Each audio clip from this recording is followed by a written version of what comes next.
Friends, I welcome you to my channel. Before listening to this story, I will ask you to like and subscribe. It is not difficult for you, but it is pleasant for me. And we're starting. I woke up from my dream in a sweat.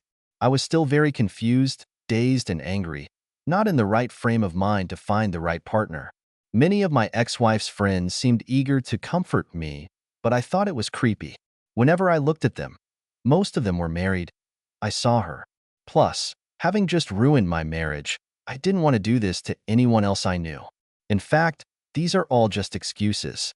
None of them turned me on. Whenever my mind wasn't fully occupied, I asked myself the same questions over and over again.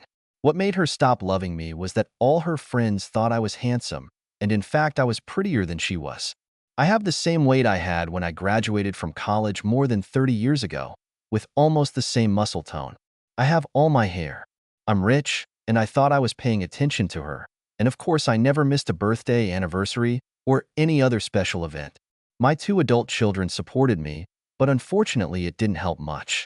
I do not know if they were just being kind or honest when they said that they were just as ignorant about their mom's motivation for divorce as I was.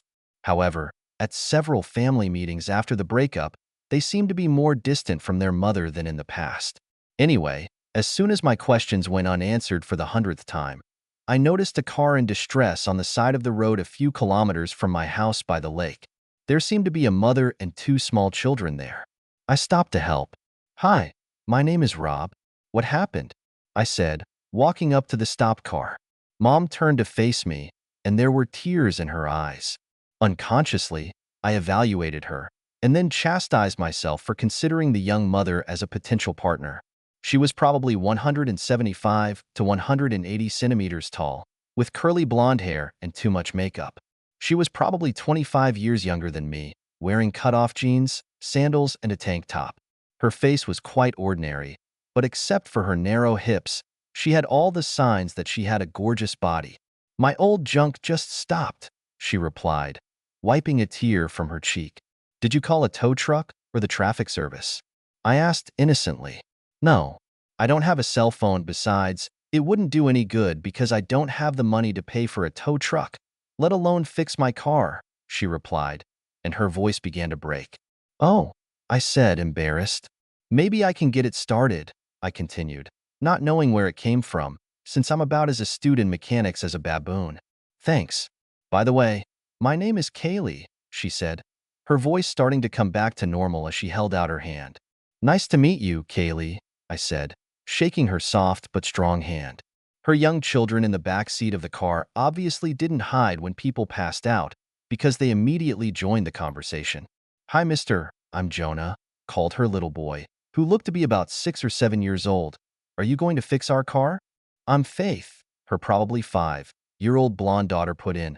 "Sometimes Mom lets me put on a little makeup." "Well, it's nice to meet you both," I smiled. "I really hope that I can help." While I was peeking under the hood, pretending to know what I was doing, Jonah and Faith kept joking, despite Kaylee's admonitions to let me think while I tried to fix their car.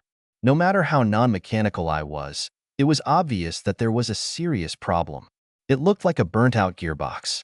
"I'm sorry, Kaylee," I said, wiping the sweat from my forehead caused by the June sun. "I can't fix it, but you know what I can do," I lied. "I have a friend who owns a garage, and I know that I can ask him to tow you and diagnose the problem for free." "Thank you, Rob. That's very nice of you," Kaylee replied sincerely. "Our dad's in jail for fooling people at the bank," Faith piped up. "Could you give us a ride in your cool car?" Jonah piped up. "Kids, stop it already," Kaylee said, flinching and starting to blush. I just laughed at her offended expression and said, "Hey, kids are kids, no problem." I took my cell phone and called the garage where I sometimes brought my car. I programmed the number in my Android.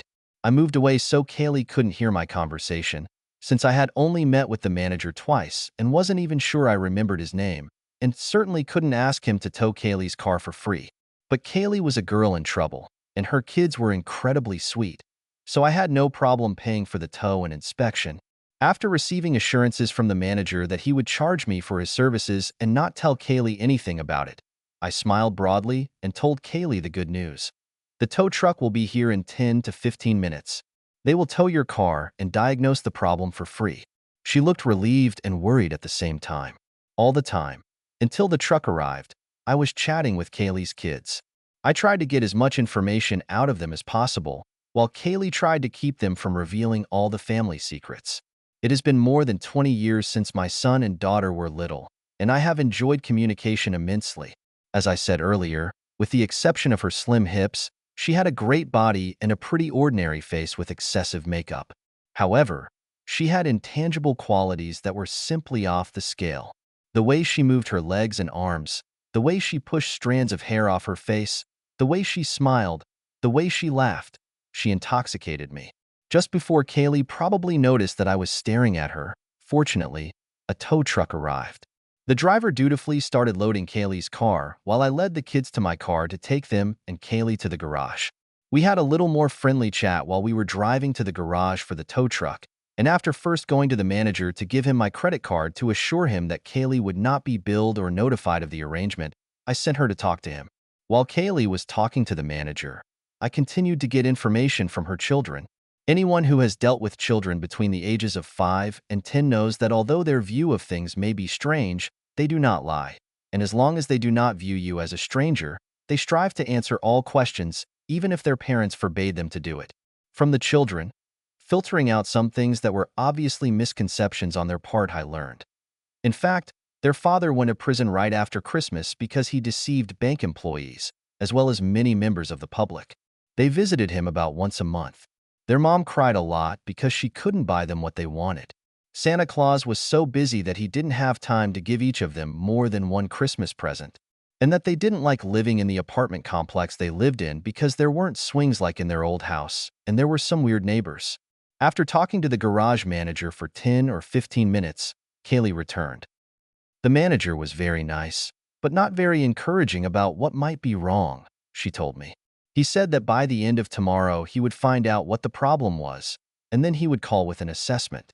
Thank you so much for your help, Rob. With pleasure, I replied. I really liked your children. They are charming and full of life. That's a good way to say they're challenging, she laughed. I'd be happy to give you a ride wherever you want, I offered. Well, we were going to the grocery store, but you can just take us home, Kaylee replied. Let me make one call, I said, to check something out, and if there's no problem, I can take you to the store and then home. I could tell Kaylee was worried, but before she could respond, her children intervened. Jonah was watching our conversation closely and piped up, Hey, cool, Faith. We'll go to the store with Mr. Rob and take a ride in his neat car. Faith giggled and clapped her hands. I don't think I have a choice if I don't want to riot, Kaylee chuckled. I called the company I was going to visit and canceled my meeting with them. I was a potential investor and they were obviously disappointed, but I assured them that I still wanted to meet and make a deal and rescheduled it for the next day. Jonah begged his mom to get in the front seat as we drove to the store, so I turned off the passenger side airbag.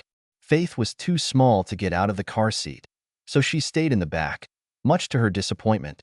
John had dozens of questions that he bombarded me with about my car, an all-electric Tesla, not about the car that I drove into the garage. It was my Ferrari, and in between answering them, I pretended to ask Faith how to get to the store, which she happily did. Yes, and most of them were correct, even though she had problems contrasting right and left. The four of us went shopping. The kids were asking for the usual things that responsible parents wouldn't buy, and I helped Kaylee explain to them why they really shouldn't buy them. When it came time to pay, I noticed that Kaylee was nervous. I noticed the food stamps in her purse, and so as not to embarrass her, I volunteered to take the children outside and wait for her to pay before helping her with the groceries. She felt relieved and readily agreed to my proposal. Kaylee declined my offer to help carry groceries from my car to her apartment on the second floor again. I'm sure it was out of embarrassment, and I didn't insist. However, I gave her my phone number and asked her to call me if she needed a ride somewhere until her car was fixed. Jonah high-fived me before carrying a bag of groceries for his mom, and Faith hugged me tightly as I lowered her car seat at the end of the driveway to their apartment. Kaylee gave me a charming smile and a sincere thank you. When I left, several things became clear to me. The apartment complex Kaylee lived in was not suitable for an attractive young woman, let alone small children. I was amazed at how beautiful Kaylee was and how funny her children were. I was embarrassed by my physical and emotional reaction to a man who is 25 years younger than me. I would have helped her with the car without her knowledge, but I wouldn't have tried to contact her if she hadn't called me.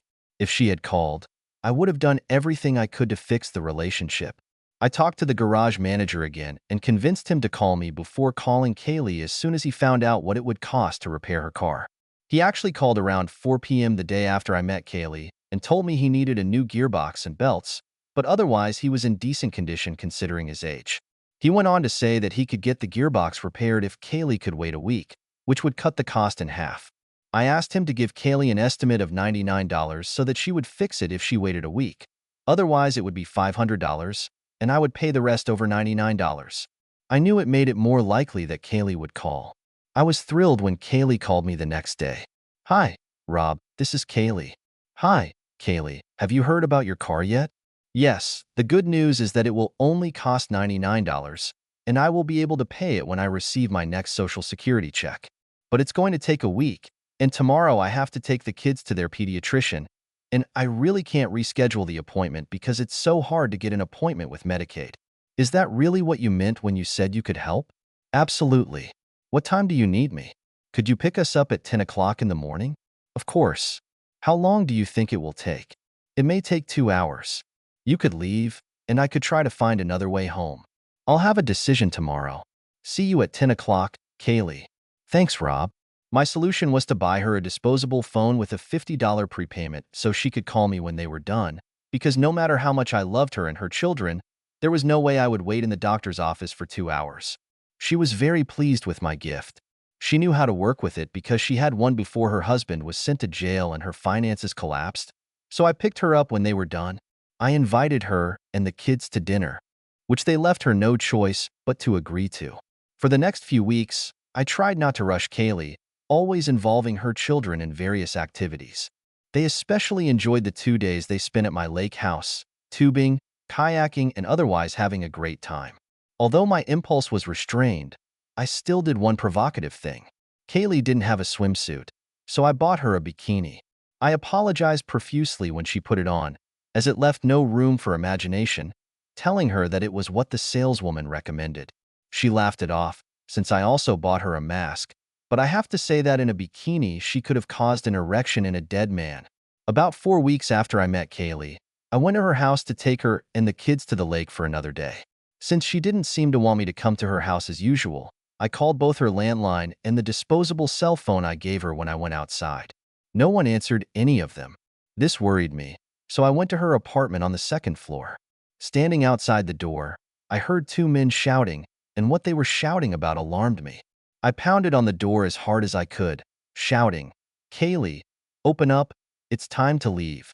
I heard the man whispering something to Kaylee, and then she spoke in a broken voice. "Sorry, Rob, our plans have changed, and we can't go with you today. I'll call you tomorrow." "Hell no, Kaylee." I heard men's voices shouting at you. "If someone doesn't open this door in 15 seconds, I'll call 911. Shortly after, a slimy-looking guy with a gun in his belt opened the door and said, "You're sticking your nose where it shouldn't be." "Actually, asshole, you're the one leaving," I blurted back, keeping one hand on the phone and the other ready in case he reached for the gun. Kaylee is my great-niece, and I run 2 legitimate Jimmy Parker businesses. You've heard of him, haven't you? Shit instead of brains? Jimmy Parker was a crime boss in the nearest major city, about 100 kilometers away.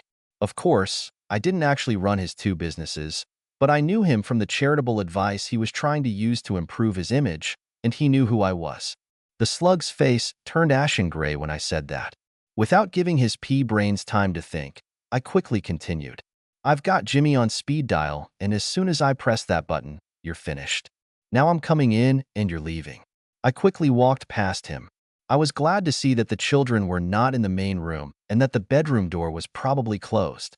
The second guy was even thinner than the first. When they started walking away with angry expressions on their faces, cursing under their breath, I saw a bruise on Kaylee's face and tears in her eyes.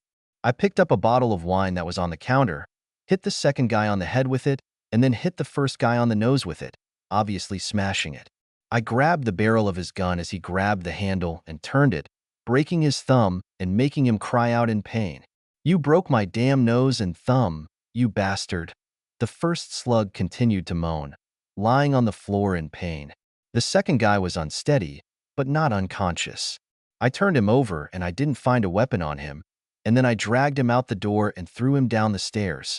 Then I put a gun to the first guy's mouth and said, "If you or any of your slimy accomplices even look at Kaylee or her kids one more time, I guarantee Jimmy will order you killed." Got it? Now scared, the first guy nodded. I pulled the gun out of his mouth and said, "Now get out," when I yanked him to his feet, pushed him out the door and closed it behind him. Kaylee's face was both horrified and relieved. She started sobbing, came up to me and hugged me, crying on my shoulder. I put the gun on the nightstand. The bedroom door opened and both children looked out from behind it. Their eyes were wide open and there were tears in them too. "It's all right, kids, it's all right," I said. They ran up to me and grabbed my legs. When everyone calmed down, I said to Kaylee, "You need to pack up for yourself and the kids and stay with me for the next couple of days. I have no idea what these guys are going to do, and you don't want to be around if they come back." I met no resistance. They packed up quickly, and Kaylee asked me to take the kids in my car, and she followed me. As soon as we got to my house, I convinced her that we needed to call the police. 2 policemen came to my house and took statements from both of us. One of us was playing with the children at the dock, while the other was giving his testimony. I handed the gun to the police and told them that they could find my fingerprints and the owner's fingerprints on it. Kaylee knew the name of one of the guys, and by checking the fingerprints on the gun, they were able to find the other guy. By bedtime, the children seemed to be almost back to normal. Kaylee is not. She felt the need to tell me that the guys threatened her children if she didn't work for them as a cheater. I already understood that from what I heard outside the door. I assured her that I would do everything in my power to make sure that they would never bother her again. After drinking almost a bottle of wine and being completely emotionally drained, Kaylee seemed to finally relax. I helped her move into the second guest bedroom while her children slept in the first, and then I went to sleep in the master bedroom myself. Early the next morning, it couldn't have been later than 5:30, I woke up to someone patting my shoulder. It was Kaylee, with the most amazing body I've ever seen. "Kaylee, what?" That's all I managed to say before she kissed me and then whispered, "You helped me, and now I'm going to help you. Enjoy it." With these words, she took off the sheet from me, pulled off my boxers. That's all I was wearing.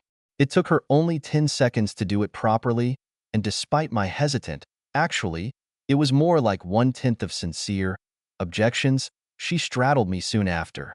I think I blacked out for a few seconds or minutes. I do not know what exactly. It was so beyond my experience that I don't have the words to describe it. I began to mutter, bringing a wide smile to Kaylee's face. "The only 2 things I've been really exceptional at in my life," she replied in a happy, melodious voice, "are being a mother and making love. I know you're a fantastic mother, and if this was an example of how you make love, then truer words have never been uttered," I moaned. "You're great too, and I needed it."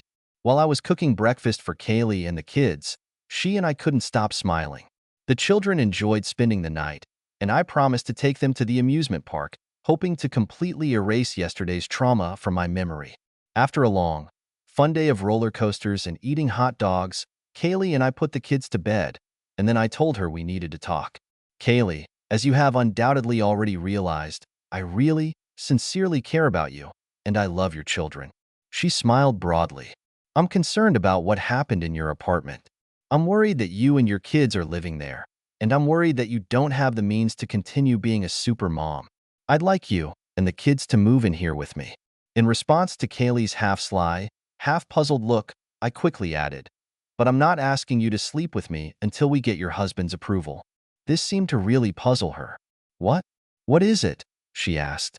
"I'm not going to ruin your marriage or take your husband's place as the father of your children.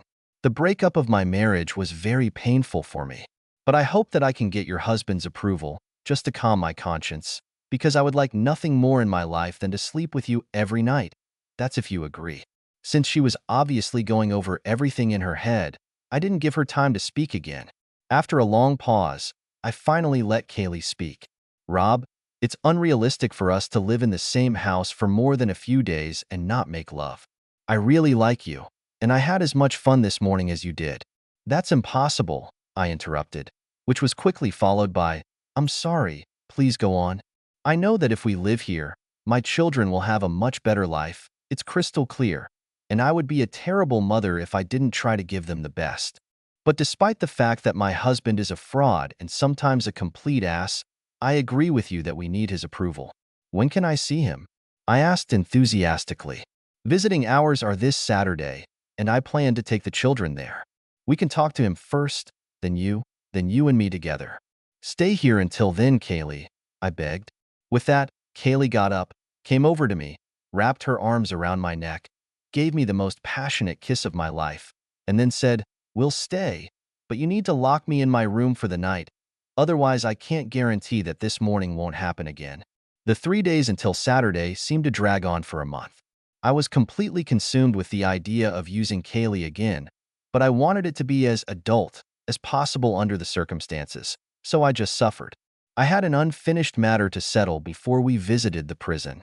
I called Jimmy Parker, told him that the 2 guys who harassed my great niece, as I called Kaylee, had been released on bail, and told him that I would make a $20,000 contribution on his behalf to the Board of Directors Charity Fund. We sat on together if I would ask a couple of my friends to impress on them that they should never approach Kaylee or her children again. Considering that a $20,000 donation to charity would strengthen the legitimate image he was trying his best to create, Jimmy was happy to help. The very next day, he called me back and assured me that these 2 thugs or any of their friends would never bother her again. I paid the deposit on the same day. Early Saturday morning, we drove 2 hours to the jail to see Kaylee's husband. The children slept in the car for the first hour. His name was Jack, and Kaylee told me and continued to tell me as much about him and their relationship as she thought I needed to know. After Kaylee and the kids met with Jack for an hour, they left, and I went to see him. I hadn't seen any photos of him and was surprised by his appearance. He was very good-looking, but shorter and thinner than I had imagined. When he started talking, I realized from his glibness that he must be a good crook. So your Uncle Rob, he said, half friendly, half skeptical, as we shook hands. You're bigger, more muscular, and you look younger than I imagined. I'm not sure I like that. Well, it came in handy when 2 thugs tried to force Kaylee into prostitution, I said with a serious look, which Kaylee had already told him about in a previous phone conversation. After a short conversation, including about how wonderful his children were and what a wonderful mother Kaylee was, I got down to business. Listen, Jack, I know you're going to be here for at least another 5 years, maybe even 10. Your family is suffering financially after just the first 5 months of your incarceration, and it's likely to get worse. I want to take care of them, but only with your approval. What do you mean by caring? I will meet all the needs of your children, send them to a good school, and make sure that no one bothers Kaylee anymore. But you're perceptive enough to know that if they live with me, I'll use Kaylee. That's why I'm being honest with you about everything. Have you used it yet? He asked. No, I lied, following Kaylee's advice. No matter how difficult it might be, considering what an absolutely sweet and kind woman she is, I don't like the idea of someone else using her. Do you really think that a beautiful young woman can be celibate for 10 years while you're here? She's already being pestered all the time. I saw it with my own eyes. I could tell that it made an impression on him. Would you rather have a mature rich guy like me use her to take care of her? Or would you rather have some young stud use her and maybe bully her or the kids? Maybe you're right, Rob. You know I'm right. Do you know that she is the best cheater in the world? I'm sure I don't know, but I can easily believe that she could be like that. Well, once you use her, you'll do everything you can to keep her and get me out of your sight. I just want to borrow her, not steal her like some young stud might.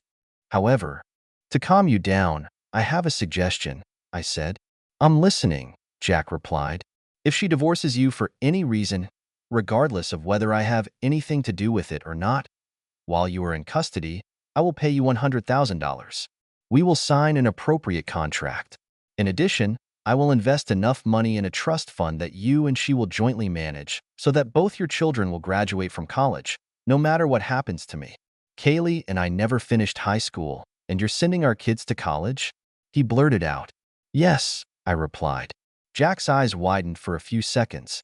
Obviously, I made an offer that he did not expect, But then he pulled himself together and began negotiations, as I expected. I want $100,000 no matter what, and $250,000 if she divorces me. We negotiated for the next 15 minutes.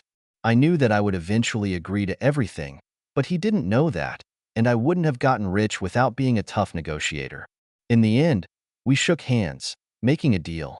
I would put $25,000 in the account so that he can use it as he pleases, even while in prison. I would make love to Kaylee. I would pay him $175,000 if she ever divorced him while he was in prison or even after that. Of course, the college funds were also part of the deal, which I was going to do regardless of whether he agreed to anything. You know Kaylee's going to have to tell you that she wants to make love to me and hear directly from you that you're okay with it, I said. No problem, Jack replied, smiling. Send her back here alone, and send the kids back in 20 minutes, too.